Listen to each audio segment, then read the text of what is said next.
Whether you're new to pool and practicing the basics, or a more experienced player performing drills to improve your shot making and positional play, the Drill Partner is perfect for you.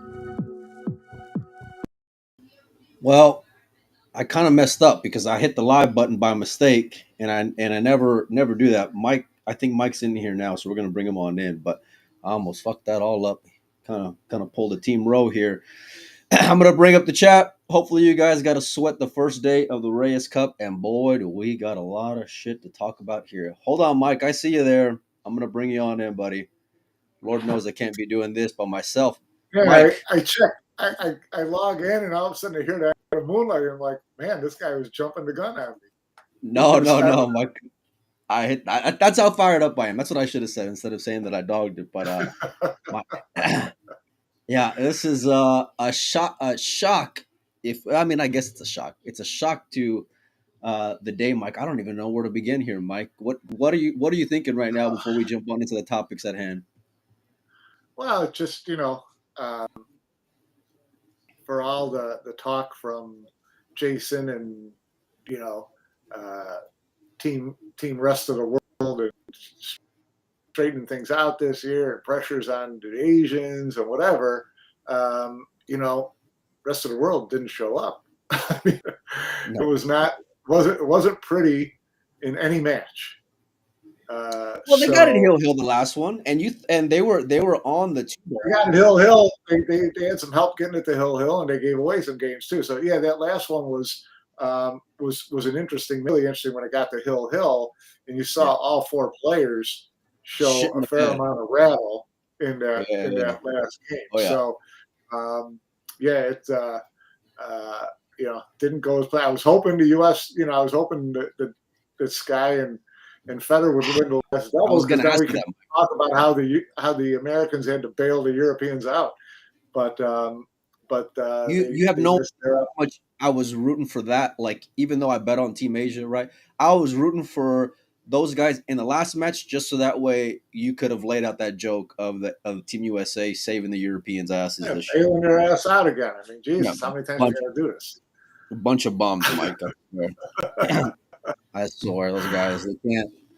Anyway, Mike, we got a lot of shit to talk about. 4-0, if you guys are just have slept this morning. I woke up this morning at like 5 a.m., went for a run, started sweating the matches, and it seemed like it was over before it began. Mike, the first thing for me when I tuned in was I bring it WNT TV shows up. Audience does not look full in there at all, buddy. What are you considering the scoreline into the weekend? There's a couple things. It's day one. Hanoi is like the pool capital of the world right now. They won at the Hanoi Open. They can't either. Listen, you always give them a benefit of the doubt on day one. I was kind of, we were there last year, right? We were. It's a tough arena to make look full because the bulk of the stands, it's like Hanoi behind the main table in Hanoi, stands are up higher. And so it's hard to give it that full look, even though it's filled. Now, it wasn't filled today, but that's where most of the fans were because it's the only place you could get a decent price ticket. We were there last year. We saw on each side of the table, they had those VIP areas with the plush chairs and a lot of spacing, whatever.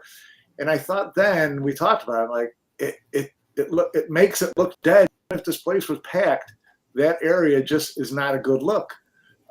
It's dark. It looks empty. I mean, God bless you. You've got VIPs there, but there's that area behind the table that has VIPs too. On the side, I really would have thought this year they would have built up some stands, kept them close, and created more atmosphere. But they didn't do that. Kind of surprising to me. I'm sure there's reason for it. I'm sure they talked about it, but I think that would have made it look better. Someone online posted that the prices were. You said something about a 50% deal, but when I saw the price for $70. No, maybe for a VIP. No, not VIP. VIP was 100. 70 was like the stadium seating, but behind the table before you got into that upper area. I don't know what Well, the upper area cost.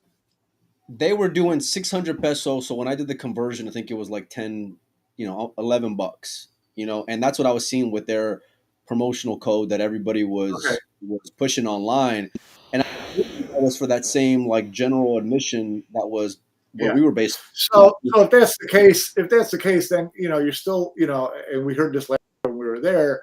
Work week, people aren't doing it. They're not, even though it starts at 7, it takes It's people Thursday night, 3 Mike. hours It's to get Thursday around night. town. What's that? It's Thursday night. I mean, I don't know how It's it is in the Thursday night. Philippines, but Thursday night in Oh, the work. U.S. things started getting popping. You know what I mean? Yeah, no, they do, and I don't know what it's like in Manila. I mean, it's I know traffic's awful and during the week and all that stuff, but we can have many excuses we want. They didn't get a huge crowd today, but I'm not. That's not to me any indication of the event's going to die or anything like that. It's like, okay, Yeah, let's give no. them some time. Let's pump the brakes. Give them some Well, time. here's the deal. They loaded up matches for the weekend. They did, with which is 6 good. matches a day for each of those last 2 days. Smart So move, man. that's pretty good. We'll see Well, how that affects it. But I hope that the pre-sale was good because if everyone is holding off, if everything is holding off to purchase like at the last minute, then even if I'm a sports fan, right? Like if I'm going into an event like this thinking or seeing like a score line that's way out of line, then my energy to go and buy a ticket is way down then thereafter. well, and here's if I'm buying a ticket right now, I'm buying for Saturday because they might not be a Sunday. Pretty brutal. 4-0 to start the day. Mike, there was so much going on there. I sent you a list of topics here. You mentioned the amount of matches. I think it was smart by Emily and Matchroom to go Yeah. and position it that way because you don't want to be in the spot, hopefully, where you're going to be threatening to leave off the last day, which is what they always end up doing. Well, with I think they did it. I think they did it more. I think they expected it to be. I think the decision this year to pack up the back end match wise was more for crowd, to draw more crowd than it was to worry about a runaway in 3 days. So, Yeah. I think that today was, they were going to get there. They were going to get a decent. They weren't going to get a great crowd today, no matter what. So only have 4 matches. Get in, get out, get the things rolling, get the guys' arms loose a little bit. No one can get too far ahead, we thought. But so we'll see. I thought 3-1 in favor of the rest of the world, and I was going off of experience there, Mike, and pedigree just showed out by all means in terms of the Asians. 4-0. I did not see that coming by any means. Obviously, we went match by match yesterday. The team match was about a flip of a coin as you can ask for, even though it was one-sided by the end of it. But, Mike, let me ask you this, because I text you when I got home from the gym. I text you, right? And I'm sending you like a list of ideas, which I never do. Usually I'm just like, let's just jump on in. Just swing it, right? So I send Mike a list of topics that are just because I don't want to lose them, right? And one of them was, is the event in trouble? And the other one was, who's to blame if it's not competitive? And Mike texted me back. He said, dude, it's 2 days into day one. But here we are, 2 Mike. games, 2 matches into game one. 2 matches into day one. Mike, I'm going to ask you the same thing. This does not look competitive. If it's not, and if we end up similar to last year, who's going to shoulder this layout here? Score line, I guess. Who's going to shoulder the blame? Yeah. Who's going to what's going to happen next year? What do you think? Who's to blame if it's not competitive is what I would say. The players. I mean, what the hell? You're not going to blame it on the coach. You're not going to blame it on Matchroom. I mean, if it's not competitive, it's not. What else could they have done? They put AJ Manis on Team Rest of the World. I mean, they gave, on Team Asia. So that was that helped Team Rest of the World out, no doubt about it. I don't care how the kid plays here. Him replacing Cole. We're gonna get to him in a minute. Or in Asia. Him replacing Cole in the lineup was definitely an advantage for Team Rest of the World. Agreed, No doubt about it. Yep. So, I don't think that, you're going to blame them. Scorelines are scorelines. There's going to be years you're going to get over.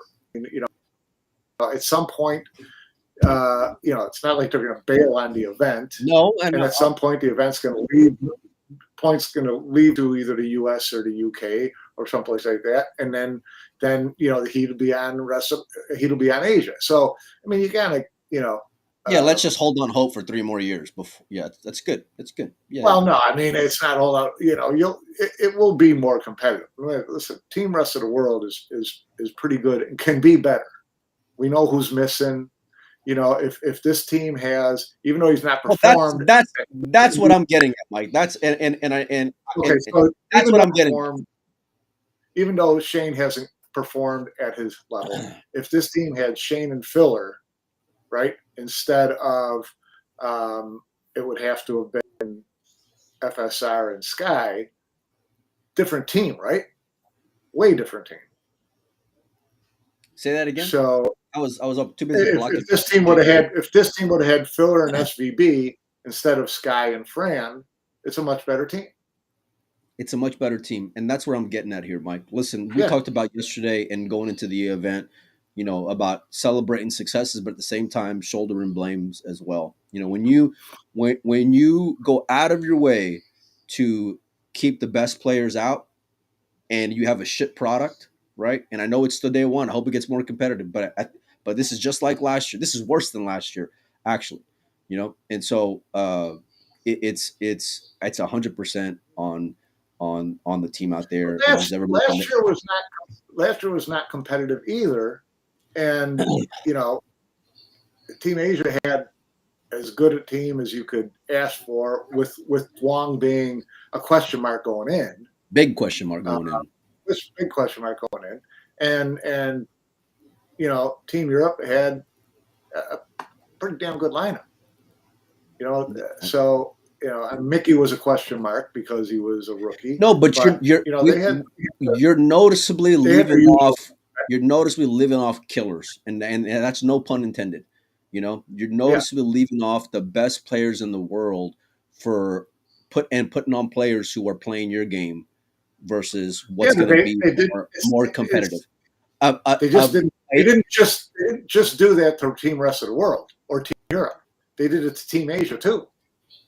The Cole brothers are sitting in, someplace else. So yeah, it's not like it was one side. But the Asian team, they needed to be brought down a level because they were just sitting at a too high of a clip. The Team Rest of the World or Team Europeans needed the best of the best. And if you didn't listen, I'm sorry. The way you're watching pool is not the same as everyone else with 2 eyes, because it is. You leave off with guys with stellar records. Now, if the best players are out there and then you go and lose, well, then it goes to your point of a score line just kind of being a score line, and sports, you're just going to do what they are. But when you go out of your way to leave off the best players, you're shitting the bed. It's a big epic fail. I hope it gets more competitive. But Mike, today, 4-0, like we mentioned, a lot of question marks going in. You brought up Huang a minute ago. He showed a lot of rattle in day one, but AJ was the big question mark. Heading into it, I want to get your thoughts on the kid and how he performed on day one. Solid. We talked yesterday. If I liked the way they set up their lineup, really smart doing that, because I think they thought, we can win the team match. I think we can win the team match, but I like our. And then you give AJ a free roll. He's in there early. The worst you're behind is 1-0. There's not much pressure on him. He's playing with Yap. I actually like that pair, because Yap always, when you talk to Yap, he's always about, I don't feel confident, I don't feel comfortable. He's always playing that game, right?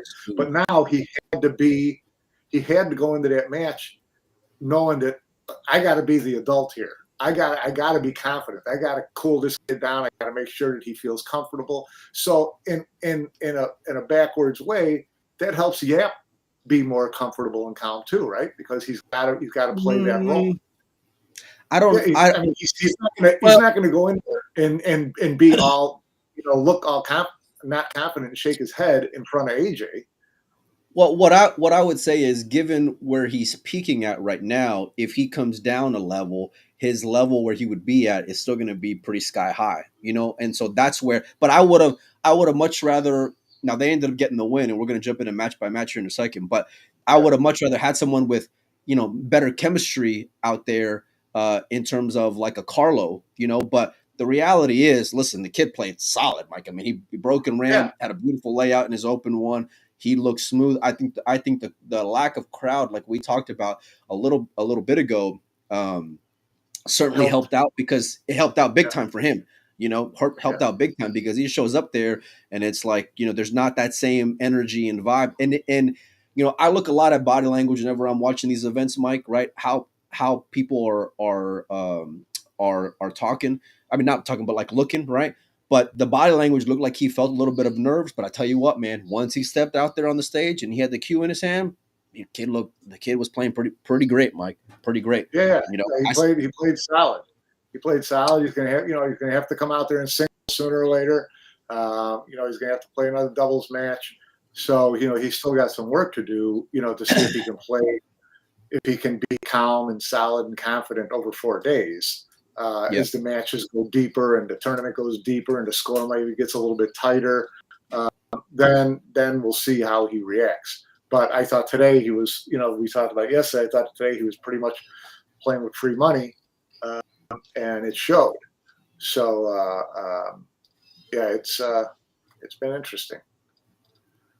Yeah, I mean, look, I wake up this morning and I was interested, obviously, ball by ball, match by match, game by game, right? They brought out FSR first off, which I thought was great in Double J as far as the team matchup goes. And I'm going to bring up the graphic here since we're going to go ahead and jump on into it. But he misses an 8-ball. Before then, he was looking pretty smooth, Mike, but he misses an 8-ball to go and get started. And it seemed like the wheels just kind of fell off from there. He never was able to go and get going thereafter, Mike. What was your take on the team matchup and how it went? I mean, we kind of saw a little bit of that last year with FSR. Some early rattle. Team match. It's you get one shot, one rack. You might not even get up. So, I didn't think anybody from even Team Asia looked like out in the team match. Were there any breaking runs? AJ had the first breaking run. Right. If I'm not mistaken. Yeah. Right. So it's a team match. People getting comfortable or not comfortable. Getting your first shot on the table, that type of thing, loosening up. Team match is always kind of just a roll of the dice. So 5-1 can look like you clean someone's clock, and you may have won a couple of racks that you shouldn't have won. So. It just helps get one team rolling. But again, it's only one match. So even like I say, going to the second match with AJ and even if they were behind 1-0, not a lot of pressure on AJ. So that's why I thought that was just a smart. Well, it's easy to Monday morning quarterback it now, but I said it yesterday. I thought if they were to go and lose that matchup, then there's just a lot of pressure on them. Then it further puts weight on Yap's shoulders by default, having to go and coddle the kid a little bit. But to his credit, he stepped up. If you were to look at the second match, and I know Team Asia won 5-1 in this one, if you were to go and look at the second matchup, Mike, and it's Fran, Jay, Yap, and AJ. If you were to go and rank those players prior to, you would have put that kid last as far as that pecking order. That kid stepped up big in that matchup, Mike, and he was the number one player out of those 4 guys, which was shocking to me, Mike. Yeah, no, it was, and that was another thing I thought about yesterday was, listen, if they win that first team match, and AJ's playing, he and Yap get to play with loose arms, and somehow or another they beat Fran and Jason, one of the top teams that rest of the world can put together. They beat them, and you're looking at Carlo playing Moritz in 3. Now you're starting to look at a real good chance at 3. And that's exactly what happened. Hey, by the way, I got some town stuff to give away, like I posted on Windows Open. Let me know in the chat what you guys think was like your takeaway from the day. What was your favorite part of the day? We can still see it here on the screen, even though we don't have it up right now. Yeah, Mike. I mean, everything just kind of fell into place here with these 2 guys, and it was perfect. It was perfect for them, like last year. Their lineup and the way each match leveraged the next one. was like, right to script for Team Asia. Yeah, I mean, you couldn't have asked for a better performance. You know what I mean? To go and lead it off, and obviously that's kind of like a oxymoron saying 2-0 in favor of one team, right? But like for me, it was the way the Europeans just kind of fell apart. To their credit as Yeah, well. Like even though AJ played great. Jaeger in the chat says team rest of the row shit the bed. I mean, they did. They absolutely did in that matchup. Like they could not get going. They could not get out of their own way. One mistake after another, and usually right. we're so used to in whenever Europe is stealing right against the Americans, we're so used to once the Americans make the mistake that they usually always make, then the Europeans just close because they're a bunch of closers. Yeah, Mike, that did not happen today, not even at all, because right. they had looks, they did not They had capitalize plenty, whatsoever. they had plenty of opportunities. And you're right. They look like it was the same way last year. They look like a completely different team playing someone that they obviously know that they're not stealing against. So, it's amazing how that little difference in your mindset can affect, your round. Yeah, no kidding. And now you got this kid with his feet wet coming in with 2 victories, coming in with a pretty padded score line. On top of that, 28 billiards in the chat says AJ is going to be playing a singles tomorrow. Well, there you go. You know what I mean? Now this is about I as think ideal. he's got figures crossed. I don't know if they've come out with the lineups Well, yet. I mean, even if he does, but even if they do, which I wouldn't be upset if they do, especially right now, because given the score line, the kid's not Oh going to yeah, play no, yeah. You with, can play. with pressure. You can play whatever you want to do now. Is team, Team Europe. I mean, Team Asia. You got everything.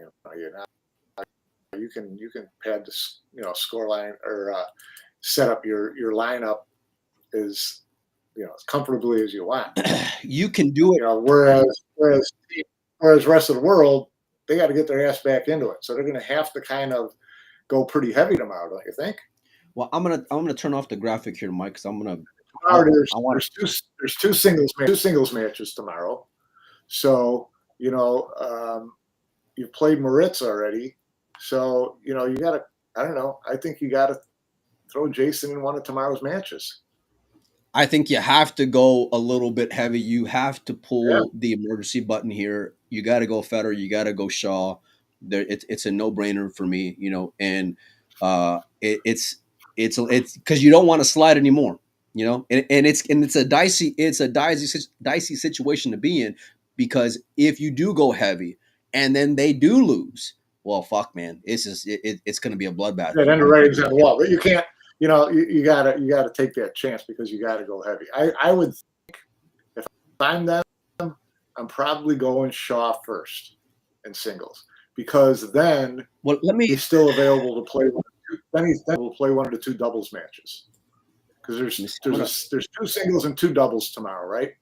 And the second the two doubles in the second single have to be 5 different players.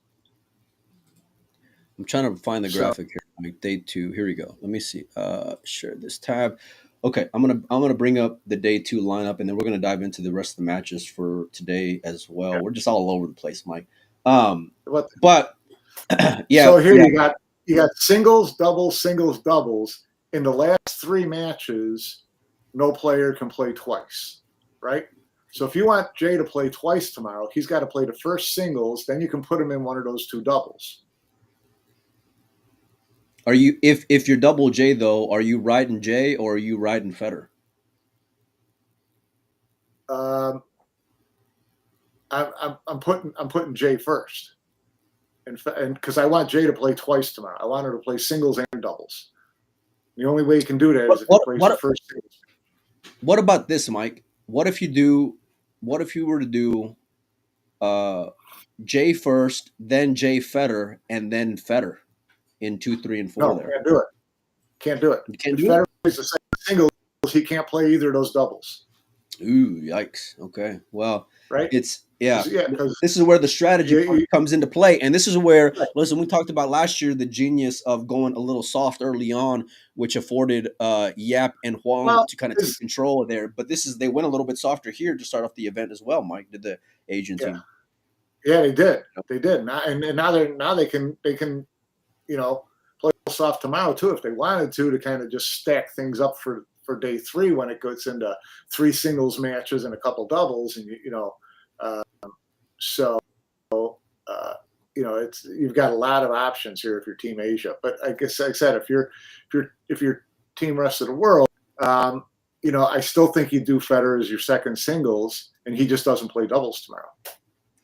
I want to mention about this point. Crystal, shoot me a PM. We'll send you a town chalk here for making a great point. And they brought it up a couple times in the commentary, Mike, as far as the discussions going on with Team Row. And I want to get your take on it, Mike. Is there too much of this going on between them? I think there's always too much of that going on. I think that there should be a limit as to how many times a match someone from the other team can come into the arena and talk to the players. It kind of it's almost kind of it doesn't seem like it has any impact because it's almost gratuitous. So I'm like, okay, I got to get up there and run out there and cheer him on or pat him on the back or console him or whatever. It drives me nuts. I think there should be a limited number of times you can do it.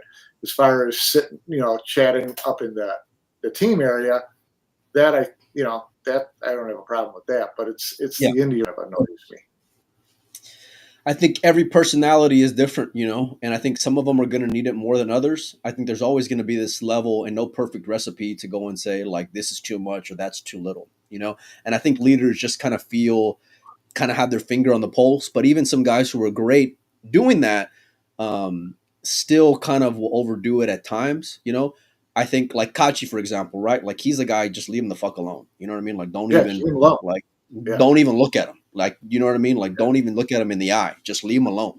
He's gonna go out there and just handle his business. And some of these guys are so alpha and it's such an individual sport, where I feel like that's where you really got to be sensitive as to when to press the button and when to go and step back and let them kind of swim a little bit.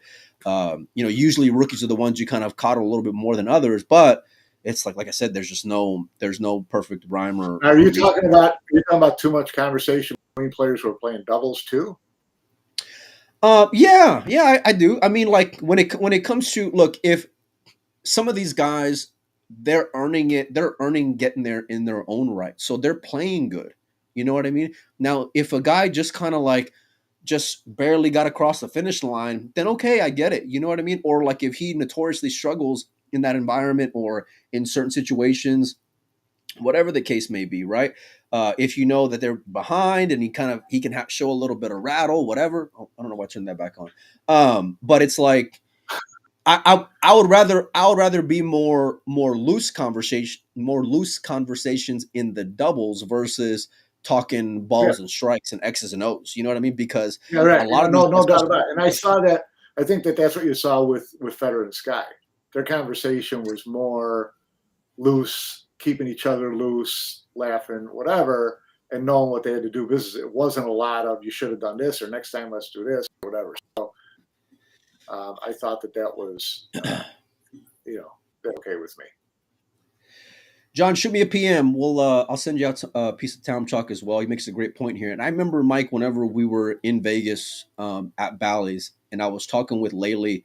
I think it was after day one, and I forgot what the scoreline was, but I want to say the Americans were ahead.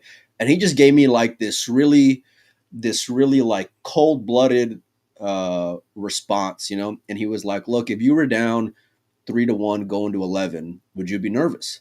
And I was like, well, fuck, when you put it like that, you know what I mean? Like, okay, Not at all. you know, I get it. You know what I mean? But that was the mentality. Here, though, Mike, here with this team, especially given like it's hard to pull positives, and you at the Americans, to their credit, at the end, kind of gave you some momentum and some little bit of hope. You know what I mean? But it's like Yeah. for the most part, I mean, it was those guys were drowning out there. Mike, I want to talk about match number 3 for a minute. And another rookie went up. Moritz coming in with a hot hand against the current world champion. I want to get your take on that matchup, buddy. I thought Moritz played pretty well. Carlo gave up a game or two. Moritz, ran out most of the time he had a chance. That 9-ball was killer. Big swing there. Yeah. Big swing there. He got, it was not an easy shot.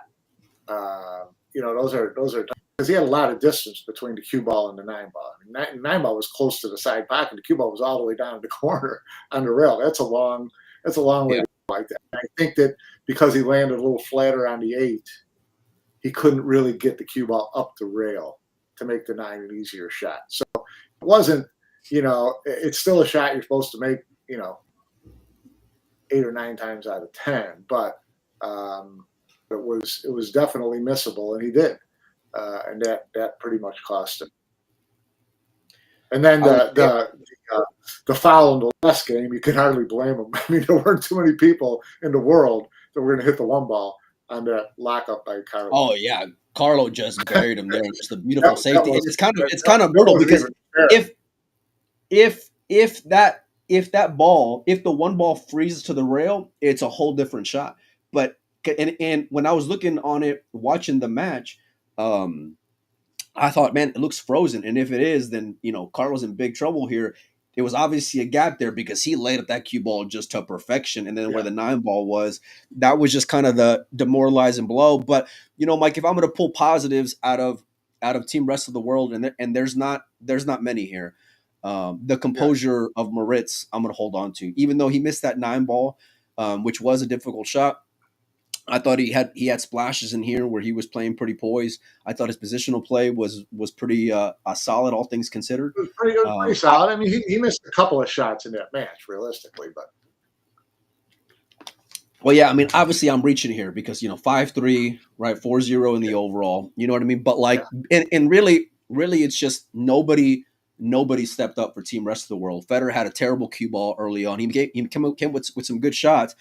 Sky shitting that 2-ball in. Yeah, no kidding. That was ridiculous today. I was jumping, but yeah, they the doubles. Jason, I don't know what it is with guys. They tend to get more out of shape trying to leave perfect position for their partners than if they were just playing by themselves. It just seems like. Well, we saw that in the last match, Mike, and with Huang, and you sent me a text right away. Which, by the way, don't fucking text me whenever I'm watching because you were ahead, right? So I had a little bit of a delay. So you texted me and you were why did you have a delay? It was live. I didn't know I had a delay. But I'm watching it, right? And so Huang's down on the ball, right? And then my phone, the text comes in, and he's like.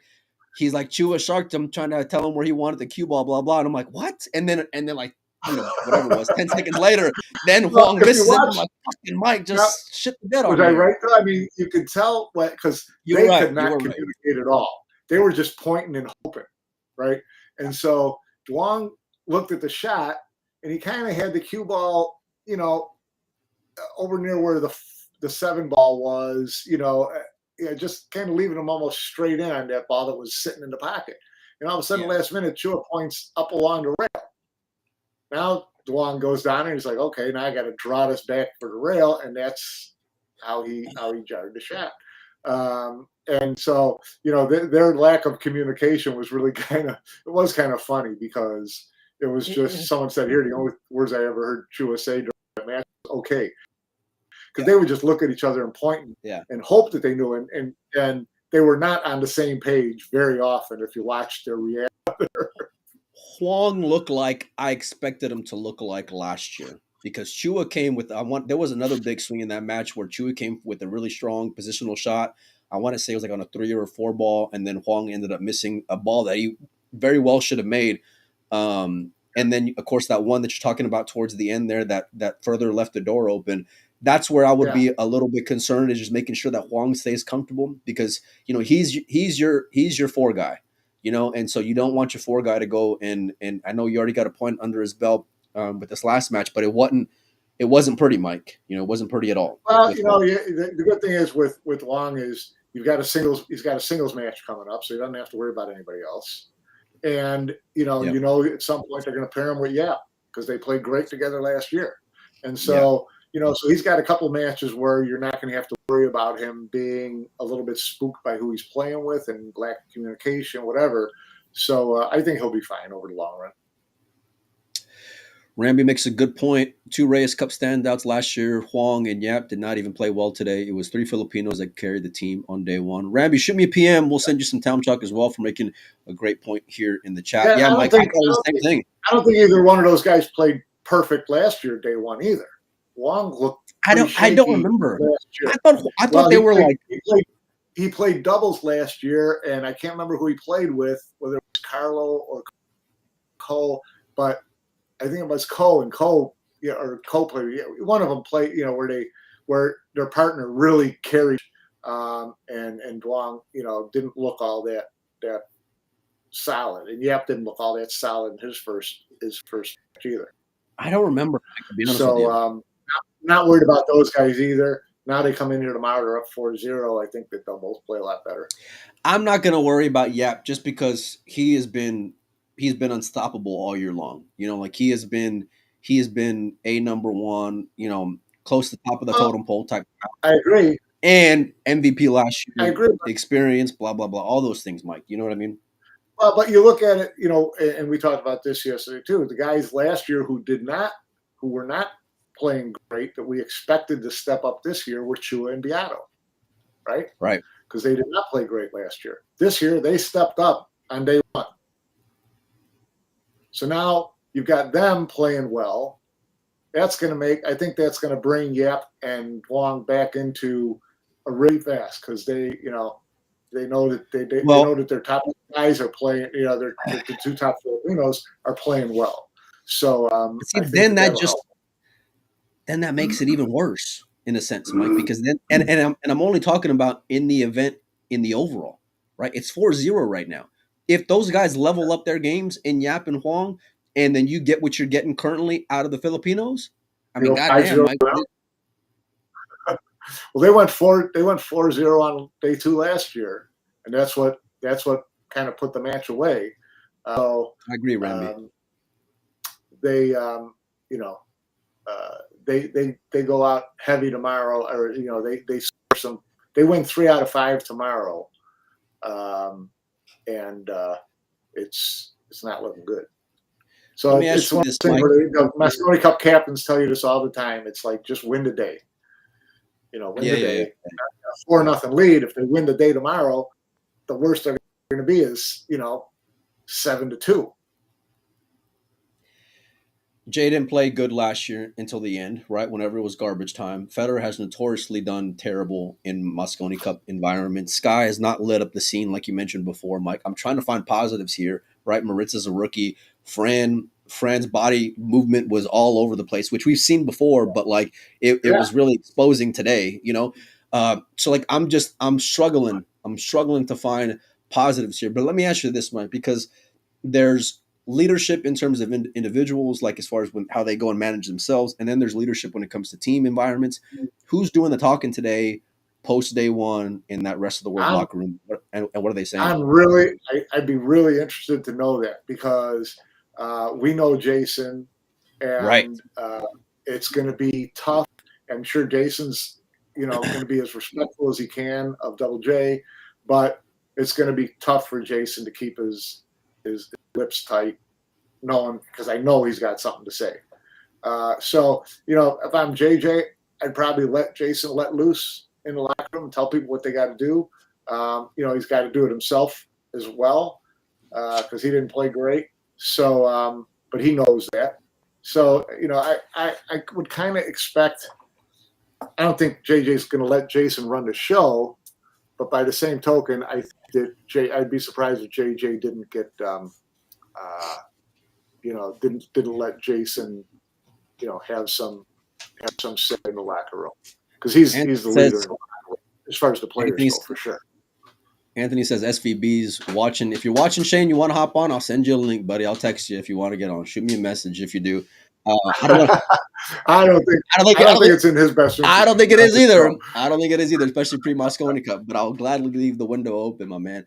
Mike, that's where and see, like Jay's just used to being that guy, to your point, and so that's where I feel like I don't want Jay to think. I want Jay just to be himself because he's had successes there. And no disrespect to Jeremy, he has not, So that's where if I'm Double J, I'm kind of saying, hey, go in there and do your thing with him, at least like post day one. You still got to make sure everybody knows that you're the captain. You're just not. This isn't, Ralph letting JJ or Jason, run the show. I think Jeremy's got pride and he's. I agree with you, Mike. Yeah. Where you're not going to just say, I don't know what to tell them, or they won't listen to me or anything like that. You go say something to him. I think he'll say what he needs to say. Well, I didn't mean it like that. I didn't mean it like that. I just would say let him manage while you're out there. But like when it comes to something like that, I feel like the communication would be better coming from Jay, at least from the beginning. So who's going to make the lineup for tomorrow? I think they'll all have a pretty good input. Jeremy has leaned a lot on Sky over the years, even whenever he was captain, as far as getting his input in terms of lineup. I think Sky can be very shrewd when it comes to his lineup selections as well. Now, whether or not it pans out the way you hope is a different story, but I feel like he can go in and manage that side of it, like collectively. And then of course, Jason Shaw has experience there too as well. So but I do feel like it is important. They got beat to the punch in the lineup on day one, just like they did last year. Well, but everything just worked out to their favor, Mike. You would have never I thought going into it when I looked on paper into that matchup, and really it came down to the Fran and Jason lineup, because no matter what, I thought, man, when I saw that anchor in Jason and Fran, I'm thinking, okay, that's solid, especially considering you got one rookie sitting across from you, and so I was leaning heavily on that experience. But the way that Fran just fell apart, and then Fran fell apart, and then later on, then Jason fell apart. Well, then it was like, well, goddamn, man, they're in some serious trouble here. You know what I mean? And then that just demoralized the whole thing, because then all the weight is on Maritz's shoulders, which you don't want him being a rookie. I don't care how good that he's playing right now, And so, it was just everything. If you're Team Rowe, everything that could go wrong went wrong today, And that's the only thing you can take out of it. You'd be like, okay, let's just put this day behind us because it can't get any worse, and let's go forward from here and see what we do. We, try to gain a day, try to gain a match or two each of the next 2 days, and make the last day mean something. Ramby, I got your PM. I'll send me your shipping information, and I'll get your town chalk out to you today. Mike, there was some issues when it comes to WNT TV. I didn't have those problems, whether I was on my mobile. I didn't either. I didn't miss a Fire Stick. I didn't have any issues, Mike. So, but yeah, I'm not sure it was. Considering that the scoreline, all these things, I mean, they got to get their shit together, because it seems like every tournament there's like always a day where there's an issue, Yeah. What were some other takeaways from day number one for you, Mike? The big takeaway to me really was seeing Chua and Beato in the Philippines play the way they should have played last year. That's a scary thought that these guys are in gear. So that should be worrisome to Team Rowe. Yeah, I don't know who's going to save that ship, Mike, to be honest with you. I don't, because the only guy that has a proven track record out there consistently is Jay, and like I said, we'll find out tomorrow, because I fully expect Jay to play twice tomorrow, once in singles and once in doubles. I'd be shocked if he didn't. Last match of the day, Mike, Team USA's Hope, Sky Woodward, and Feder Gorst against who did they play against, Mike? It was Huang and Chua, right? What were your takeaways from that last match of the day? Chua, yeah. Well, it was kind of a gritty, man. It wasn't a match you're going to make too many instructional videos out of for either team. They both missed opportunities. They both had trouble with shape. They both played some less than great safeties. And so, not surprisingly, it went to, they kind of tripped over each other to hill is what it came down to. And then, And then the last match, like the last rack, I said, man, it was I think 4 guys showed plenty of rattle, whether it was missing a shot or Duong coming up about 2 feet short on position for on the 6, I think it was, or something like that. That back cut on the 7 ball that Chua made when Huang overran position was just big. Well, he had to make 2 back cut. He had to make back cut earlier in the rack too, and then on the 7 at the end of the rack. And so and missing it, the camera angle was on the Federer foul. So I didn't even how he missed. I know that could have been the best shot in the history of pool, that kick shot, and they zoom into like a face shot when you don't even get a see. So all I knew was that he fouled. I didn't even see where he hit, where he missed, whatever. So, but yeah, I mean, he was just enough on the leave where he didn't get a clean shot at it, and it was on the rail, so he really couldn't jump at it because the cue ball probably would have gone off the table. Yeah, it was unfortunate, but like I said, I didn't see what he did. But it still got dicey after that. Cue ball in hand, it got dicey. Oh yeah, for sure. I mean, and I thought no doubt about it that they were out of the woods once they got ball in hand, and they still weren't, to your point, Mike. And so those balls sit in the jaws of the pocket, man. Players really have pressure, have real trouble. They're trouble to start with, but when you're under pressure, man, you're getting the right leave out of that is tough. And so, Duong going from the 4 to I think to the 5 left him a back cut on that, and then when they got to the 7, left Chua even worse back cut on that. It was interesting. It was an interesting wreck. It was an interesting wreck.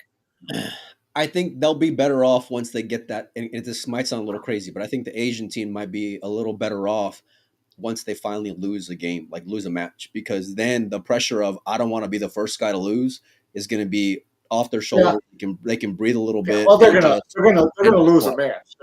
Yeah, they're gonna lose. No, yeah, of course, yeah. But I mean, like, because that to me is where the pressure came from for those two guys. It felt like, it's like they and even for that matter, even spots with Carlo in his match with Moritz. I felt like because Carlo's the more class player. I don't care how good Moritz is playing, but like it looked like Carlo just didn't want to be the guy to lose. First. So I think once they kind of get that over with, they can kind of breathe a little bit, and maybe for that matter, that'll kind of help Team Rest of the World as well. Something's got to give here, Mike, because it was bloody and it was bad. And so I want to ask you, what do you think the score is going to be after tomorrow? I'm going to bring up the layout here one more time. Yeah, it really depends on how they go. I mean, I'm no captain, and someone may think I'm completely out of my mind, but like I said, I think that you've got to come back tomorrow for your team, Rest of the World. And so I would think they'd make Jason was on the table. They'd make sure he was on the table twice. And the only way you can do that is if he plays first singles and then one of the doubles. Now, if that's the case, and your team Asia, and you have a 4-0 lead, who are you putting out there against Jason in the first singles? I'm throwing the kid out there is what I'm doing. That means the kid's got to play doubles then later. So do you want to do that, or would you rather have the kid play the second singles 7, so 8, that 9. you put a heavier player in for the first singles against Jason? Maybe not Carlo, but Wong or something like that, where a guy that you're not afraid to put in one of those next 2 doubles matches. I'm only saying it for the sake of the lack of pressure that I feel like he'll be there in that moment, and plus it leaves you an opportunity if you're the Asian team to remain back heavy if you need it on the strategy side. Now you may not, and I feel like I know what they're hyping the kid up to be, but like it's fine if he loses to me, Mike, because if he loses, that's what he was supposed to do anyway. Because he's a rookie and unproven and all these things. So it's like I don't mind having that upside. Plus, getting more table time is only going to serve him better. And just get him that much more experience, because you're going to need that at some point. And if by somehow they end up making this a match, and they end up going into the last day, it being close. Well, then the kid's at least got more. He'll have that table time under his belt, if that makes sense. Yeah, I mean, well, you still got 3 singles matches on day 3, so there's still plenty of time for him to play singles before you get to day 4. Yeah. So, but I don't want it to be in a position where like it is a little bit closer. Where like I said, I'm playing. The only reason why I'm doing that is because I'm playing the score line. Either that or I would only put him in on match number 8. Worst case scenario, it's 4-3. You still got a little bit of a cushion there. Even though right. That's what I was thinking. I would probably put him in match 8, and then whoever you put in match 5 or match 6 can play doubles as well. Yeah, Ramby says, "Can you imagine if AJ wins MVP?" Listen, if they do, wins that he got today. So, yeah, I mean, anything's possible at this point.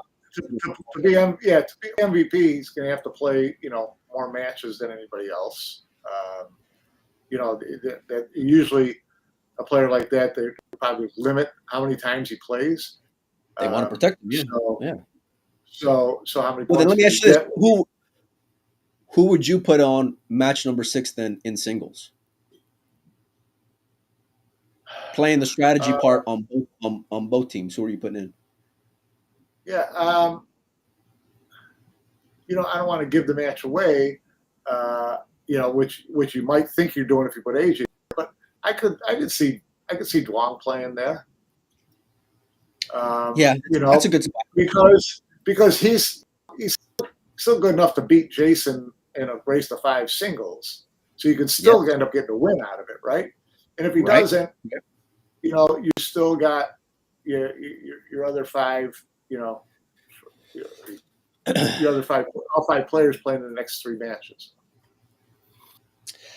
Yeah, I think from what you can potentially get on the back end, that's a pretty good play there, Mike. For me, put Huang in there, and it's kind of a similar situation in terms of AJ. Now I know obviously Huang's not a rookie because he was there last year, but again, the fact that he didn't look so comfortable out there, he can come fresh off that team matchup and go right into singles, play by himself, get himself comfortable, and in stroke and in his own game out there on the table. And it was his own game that got him into that MVP type status last year for me, Mike, because like I mentioned time and time again on the show, he's come with some massive shots in that environment. So, and the upside that you can get and how demoralizing it can be if Huang were to go and beat Jay, I love that position, I think I agree with you. But in the note of the team world, I'm going Jay in that spot in that singles because, we talked about that Moscow record last year. I don't think there's any doubt about it. Yeah. And the doubles, Mike, where are you going there then? Well, it depends. Are we saying the AJ's or are we talking team rest of the world or team Asia? Whichever one or both. How do you think? Well, first I need to know. Who it depends on.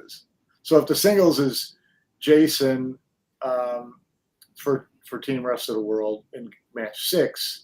That means he can play the doubles. Yeah, he would only be able to play 1 doubles, right? Yeah.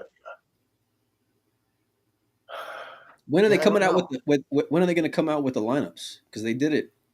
I was surprised they came out with lineups yesterday.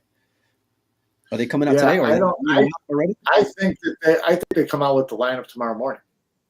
Most teams go back and they talk about it at night, and they come out with them the next morning.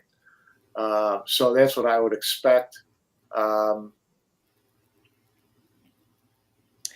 Let me ask you this, Mike. What do you think? You got 5 matches on deck for tomorrow. What's the score line after day number 2? 8-3. 8-2. I'm sorry, 7-2. 7-2. 7-2. Yep. So what's 4-0 now? So then they win 3-2 on the day, right? They barely win the day. Yeah, I think that's. You win the day. I mean, that's if you start the first day 4-0 today, and Europe's going to come. Team rest of the world is going to come back, fighting tomorrow. They're going to try to make. You got to figure Jason's going to win either his singles match or his doubles match, if not both.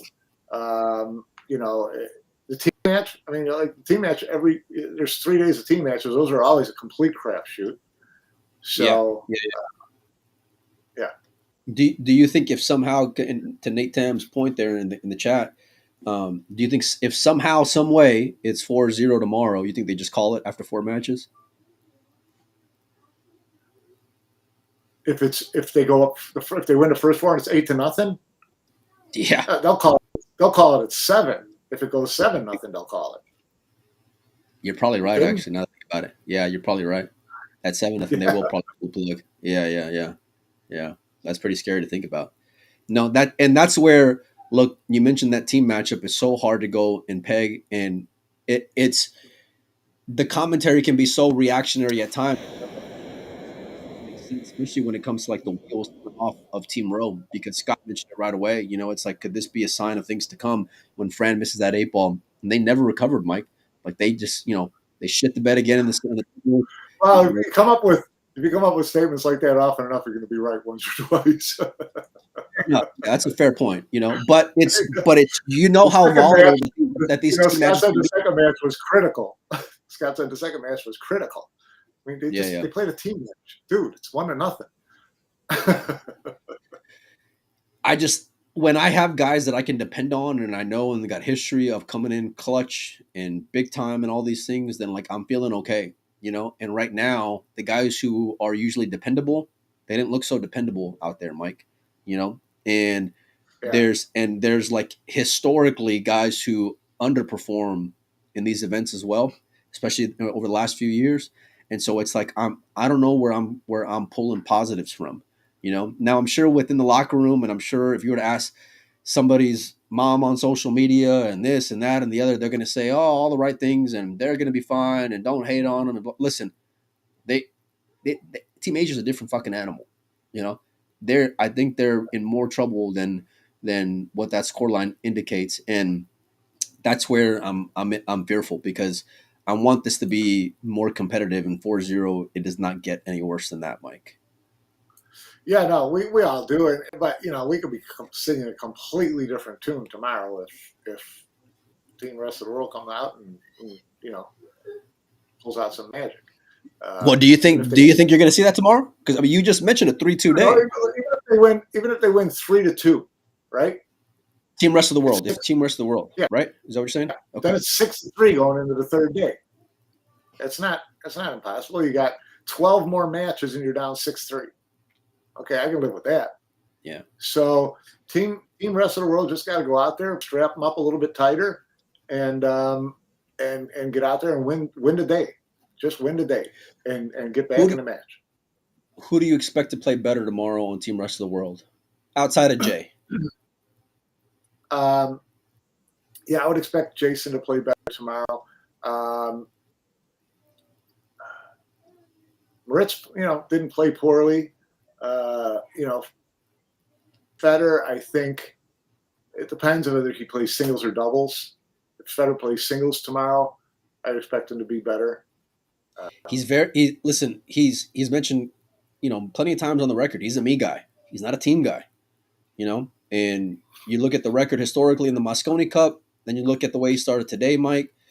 It's like that's the one. And I talked about this yesterday as far as who had more pressure on their shoulders. And look, for what this event could be, if by somehow it stays the course, right, and nobody shows up, man, that really makes the Mosconi Cup look even weaker, Mike. Which I don't want to have happen. So I'm hoping that Federer can go and step up his game and just get a couple of points under his belt. Give them that puncher's chance. Now I still think they're in deep trouble, right? But at 6-3, if they win the day, Mike, if they win 3-2 on the day, the rest of the world at 6-3, you at least got some kind of like right. You got 6 matches the next day, and you're only down 3. So you split the next day, you go into the final day, you're still only down 3. Here's where I would go with it also, Mike, is that there were times in this tournament today where a lot of guys on the Asian team looked shaky, right? They didn't look like they they looked real nervous at times. And so if I'm team rest of the world, Yeah. I want to like what Jason was hoping would happen as far as them putting heat on them. I want to see what happens if you do put heat on them, because that's the only chance. Yeah, no, I do too. But again, Team Asia looked shaky last year too. Nobody the first day on Team Asia. They were a lot nobody better, on Mike. Team Asia last year looked like they were playing a run out. Nobody. Chua, Diallo, Yeah, because looked great. None of those guys looked great last year on the first day, and they were still up to 1, I think it was, or whatever it was.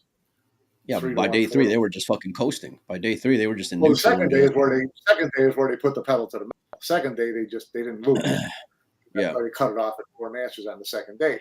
So, but yeah, the first day, I don't remember last year the first day thinking, wow, these guys are on fire. No, I think a lot of those matches were pretty testy last year on the first day. Mm-hmm. They lost. They dogged the team match last year to start it. They were up 4-1 and started playing 3 cushion and ended up losing at 5-4. So 4-2, and then they lost right from there. Yeah, so I didn't think that Team Asia looked fantastic last year on day 1. So I don't know if that means that, that's a good sign or a bad sign if your team rest of the world. Hey, you got to hold on to everything you can at this point, Mike, if you're them, and you got to pull positives any which way you can because, everything that could go wrong went wrong, and guys who I'm used to seeing be sharp and stellar were not. Guys who I didn't have a lot of expectations for stepped up, and so the last thing I want, and it's an idiot comment, but it's like, you cannot have them get any more fucking momentum. You have to stop the bleeding. And that's why, to what we were talking about earlier, I think you just have to go top heavy. You have to go with heavy hitters. You have to go with big guns because you have to get back in here, and if you want any kind of hope, you have to win those first couple of matches. Yeah. Anyhow, Mike, you got anything else before we get on out of here? No. I just look forward to tomorrow. I look forward to seeing what the lineups are. Like I said, the strategy becomes interesting at this point. Like I said, Jay has to play singles tomorrow, and I expect him to play the first singles so that he can play one of the doubles matches. So, other than that, how does Team Asia respond to that?